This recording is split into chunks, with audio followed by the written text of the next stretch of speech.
La irrupción a escala mundial del coronavirus, que ha obligado a encerrarse en un confinamiento casi total, crea una situación que ha tratado muchas veces la literatura y el cine. En 1962, Luis Buñuel filmó en la Ciudad de México la película El Ángel Exterminador, donde imagina lo que puede suceder cuando un grupo de personas, de una manera inexplicable, padece una situación de encierro prolongado. Lo que él pretende mostrar, según sus propias palabras, es que en la sociedad humana de hoy, los hombres, afirma, cada vez se ponen menos de acuerdo y por eso combaten entre ellos. Agrega, pero ¿por qué no se entienden? ¿Por qué no salen de esta situación? En la película es lo mismo. ¿Por qué no llegan juntos a una solución para salir de la casa? Se pregunta. Esta imposibilidad de entendernos, ¿no es acaso algo que vivimos a diario, en todo tipo de lazo social? No es solamente característico de nuestra época, sino efecto del lenguaje que es causa de todo tipo de malentendidos, porque las palabras no están amarradas a significados únicos, se caracterizan más bien por su ambigüedad. De modo que lo real por excelencia, siempre muy bien expuesto por Buñuel, es esta imposibilidad propia del lenguaje de permitir una comunicación inequívoca y exacta. Como dice Lacan, traumatismo hay uno solo: el hombre nace mal entendido. Y, podemos agregar, nace del malentendido. El título de la película, El Ángel Exterminador, hace referencia al libro del Apocalipsis del Nuevo Testamento. Es Abadón en hebreo o Apolón en griego, ángel rey que comanda un ejército de langostas gigantes, representante de Dios que tiene la llave del abismo y lidera la plaga que se lanzará sobre los enemigos de Dios al final de los tiempos. Toca a cada uno pensar la relación de esta referencia bíblica con la película. Solo se puede decir que este ángel permanece enigmático, huidizo al entendimiento. Ninguna interpretación puede agotar este objeto que se escabulle, y los propios personajes permanecen en la ignorancia de lo que está sucediendo. Debe entonces renunciarse a toda hermenéutica que pretenda dar cuenta enteramente de la trama, en un afán de encontrar un significado claro y preciso. No hay símbolos aquí, pero sí, como siempre en Buñuel, ciertos guiños, alusiones, gags que remiten a vivencias, obsesiones, recuerdos, incluso improvisaciones del director. El tema central es salir del salón y de la casa donde los personajes han quedado confinados, ganar una libertad que va pareciendo cada vez más quimérica. Hay algunas referencias, como A puerta cerrada, de Sartre, El tiempo lógico y el acerto de la certidumbre anticipada, de Lacan, El señor de las moscas, de William Golding, filmada por Peter Brook. Se trata de ganar la libertad que los protagonistas aparentemente quieren. ¿Quieren? Y al final nunca se alcanza, porque más gozoso parece para ellos el encierro y con él la guerra de todos contra todos.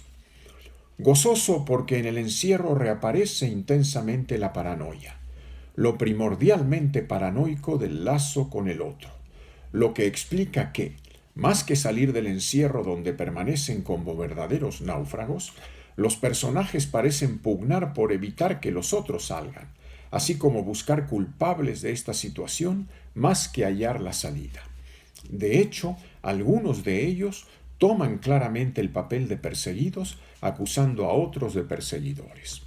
La trama se inicia cuando los Nobile, apellido que puede relacionarse con noble, nobleza, invitan a un grupo de sus amigos burgueses a la mansión que habitan, después de haber asistido a una función de ópera. Por razones que nunca se aclaran, los empleados domésticos, uno a uno, se han ido marchando a medida que van llegando los invitados. Finalmente todos van a retirarse excepto uno, el mayordomo, que permanecerá fiel a su amo. Como en otras películas de Buñuel, se encuentra el tema de la relación del patrón con su sirviente, marcada por la fidelidad, la sumisión e incluso el saber del que este último es portador para aconsejar al amo. El esclavo es el que posee el saber, como ya lo indica Hegel en su célebre dialéctica. A medida que avanza la noche y los días siguientes, el enfrentamiento entre los comensales se va agudizando. La desconfianza crece y la paranoia se hace cada vez más intensa, en tanto encuentra en una serie de malentendidos plenos de una absurda comicidad un motivo más para desplegarse. El conflicto, que se irá agravando, comienza de un modo bastante trivial, cuando alguien declara que ya es hora de irse y otro se impacienta porque quien lo afirma no termina de irse, aun cuando también siente que es hora de retirarse. Todos lo piensan, la cena ya ha concluido y la hora es avanzada, pero nadie se va, nadie sabe cómo atravesar la entrada del salón que conduce a la salida. Justifican primero esta impotencia alabando a ese anfitrión ideal que los ha recibido tan amablemente. ¿Cómo iban a irse ante tanta cortesía?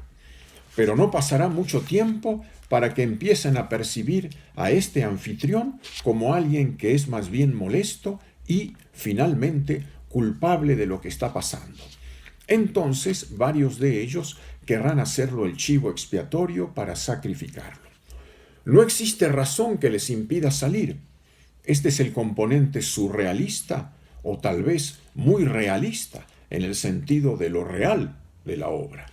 No hay explicaciones racionales y en esto la película se distingue de las referencias de Sartre, Lacan y Golding. La presencia de las ovejas puede indicar cierta alusión a lo que ocurre. Estas carecen de la posibilidad de realizar una decisión autónoma, y aquí pareciera que cada uno sigue a los otros como si se tratara de un rebaño carente de iniciativa. Puede advertirse la paradoja de la situación, absurda por un lado, pero a la vez muy clara, muy ilustrativa de lo que suele suceder en nuestros encuentros sociales. Alguien en determinado momento vaciló un poco más de la cuenta y con esto termina por arrastrar a todos a una situación sin salida en la que la búsqueda de culpables, las agresiones desatadas y hasta el canibalismo pueden ser las consecuencias. Se trata entonces de una parábola sobre la condición humana en general. Buñuel eligió un grupo de burgueses, tal vez para mostrar más claramente el contraste entre el refinamiento de los personajes, celosos cumplidores de las reglas de etiquetas, de la extrema cortesía, de los modales, y la emergencia de su verdad reprimida cuando la demasiada proximidad que causa el encierro hace aflorar lo que esas máscaras ocultan. Esta degradación del lazo social es indicada por la colocación en la puerta de la casa de la bandera amarilla que indica el interior contaminado y la cuarentena obligada. Los mismos anfitriones irán perdiendo poco a poco sus modales y llegarán a mostrarse violentos, aunque lo van a justificar afirmando que decidieron ponerse al mismo nivel de los invitados, para no hacerles sentir vergüenza. Las máscaras, tan importantes para la convivencia con otros, van cayendo y los protagonistas se van olvidando poco a poco de las formas de cortesía y elegancia. Todo parece hacer realidad la famosa sentencia de Sartre: el infierno son los otros. La pesadilla que irrumpe en nuestras vidas cuando sentimos que no podemos hallar salida ante cualquier tipo de encierro se hace realidad. Los personajes no encuentran la salida porque, en la situación paranoica en que se han sumido, están pegados unos a otros, incluso literalmente, sin que ninguno de ellos pueda pronunciar alguna palabra que rompa ese hechizo y haga posible un acto decisorio. Incluso se observa cómo algunos personajes se confunden con otros, al punto de que no los llegamos a distinguir entre sí. Hay un fondo indiferenciado y repetitivo en el que unos llegan a parecer dobles de otros, absolutamente intercambiables. Esto va vinculado con la estructura circular de la película. Al comienzo vemos una catedral y escuchamos un Te Deum, y lo mismo ocurre al final. Estructura circular, o más bien en espiral, para mostrarnos cómo ese cautiverio, que comienza siendo el de un pequeño grupo de burgueses, se va extendiendo hasta abarcar finalmente a todos por igual, como una epidemia o pandemia que se extiende al infinito. Pero solo vemos los primeros síntomas de una enfermedad contagiosa que amenaza con convertirse en peste que alcanzará a la humanidad toda. Después de la liberación del encierro, al final de la misa de acción de gracias, donde participan más personas, el sacerdote y sus acólitos no pueden entrar en la sacristía, mientras los fieles no pueden salir del templo. Se produce un nuevo cautiverio, más multitudinario, cuyas consecuencias podrán ser más terribles, como si haber logrado salir solo permitió quedar encerrados con muchos más en una institución o superficie mayor. Esta estructura en espiral tiene un elemento central que es la repetición, ligada al hecho de que el tiempo en su curso lineal se ha detenido. Nunca sabemos cuánto tiempo pasan en su encierro los protagonistas. Hay repetición en dos sentidos. Una repetición con características siniestras, ominosas, cuando lo mismo vuelve a suceder. El anfitrión repite el mismo brindis. Los personajes realizan idénticas acciones. Uno de ellos reproduce las mismas frases o conductas propias o de otros en ese mundo de indiferenciación mimética de características paranoicas. En el mismo sentido, unos sienten que otros invaden su espacio, lo que provoca la reacción agresiva. Reaparece la paranoia originaria del yo, componente que siempre está al acecho y que en ciertas circunstancias, como las que aquí se presentan, puede activarse intensamente. Por esto, paradójicamente, todos quieren salir, pero el goce que sin saber les procura la situación hace que a la vez no quieran. Todos están atrapados en ese goce mortífero, letal, de la freudiana pulsión de muerte. Pero hay otra repetición que puede entenderse en el sentido que la describe Kierkegaard, la que hace posible producir algo diferente. Y esta se presenta cuando una de las asistentes descubre que en determinado momento todos se encuentran en la misma posición en que estaban en el momento en que ya no pudieron salir. Este descubrimiento azaroso provoca una inicial indiferencia que se torna enseguida en colaboración y abre para todos juntos la posibilidad de salir. Sin embargo, el acuerdo unánime no es posible, como lo muestra el hecho de que dejan atrás 3 cadáveres.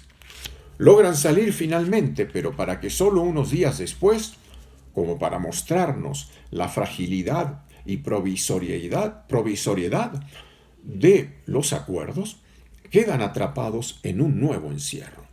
La visión de Buñuel es realista y también trágica. Así lo dice en lo que puede ser el anuncio del título de sus últimas películas: La libertad es un fantasma. Agrega que es un fantasma de niebla. El hombre lo persigue, cree atraparlo y solo le queda un poco de niebla entre las manos. En nuestro encierro en sociedades nos pegamos tanto los unos a los otros que, muy pronto, como se muestra en esta interminable hora y media de película, los lazos se degradan. No hay pues liberación, o esta más bien es solo momentánea. Buñuel afirma que aborda el propio desarrollo del encierro y las maniobras que se despliegan para tratar de explicar lo inexplicable por parte de los implicados. El modo en que se establecen las relaciones sociales de una comunidad forzada a serlo. Ahora bien, no es a partir de cierto forzamiento, la imposición, como dice Lacan del significante amo, como se constituye toda comunidad, haciendo así inevitable que sus integrantes se relacionen mutuamente como una masa? El final de la película deja así algunas preguntas abiertas. ¿Volverán los implicados a encontrar el acuerdo o quedarán atrapados en las acusaciones mutuas? Si es así, ¿quiénes serán los inculpados? ¿Los que protestan afuera y son reprimidos por excluirse de la masa anónima? ¿El sacerdote y sus acólitos? ¿Algunos de ellos mismos? Solo queda por señalar un detalle importante. En la puerta nuevamente ondea una bandera amarilla.